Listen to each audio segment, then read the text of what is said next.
उबाठांनी आजच्या सामनाच्या लुटूपुटूच्या मुलाखतीमध्ये आपल्या आडनावाबद्दल बरीच बालिश बडबड केली।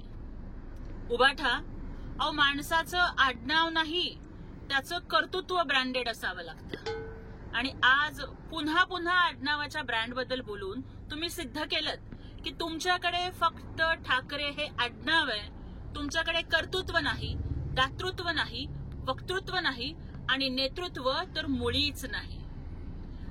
ठाकरे हा ब्रँड फक्त हिंदू हृदय सम्राट बाळासाहेब ठाकरेंच्यामुळे आहे आणि एकनाथजी शिंदे साहेब हे व्यक्तिमत्व खूप ग्रँड आहे।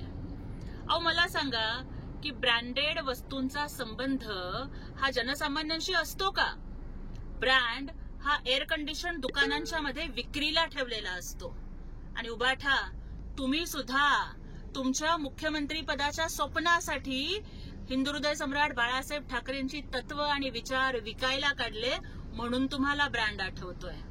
अहो गोरगरीब राबणाऱ्या कष्टणाऱ्या सर्वसामान्यांना ब्रँड नाही हो परवडत, त्यामुळे तुम्ही कधी जनसामान्यांच्या दुःखांशी नाळ जोडलीच नाही।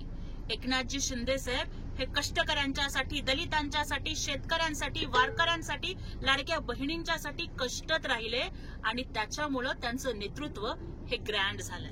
बरं जाऊ द्या, मला फक्त एवढंच सांगा की जर तुमचं आडनाव आहे इतकं ब्रँड तर उबाठा निवडणुकीमध्ये का बरं व्याजला तुमचा बँड? अपयशाच्या मुळे तुम्ही इतके झालात सॅड की आम्हाला आता भीती वाटतेय की तुम्ही थोड्या दिवसांनी होणार आहात का मॅड?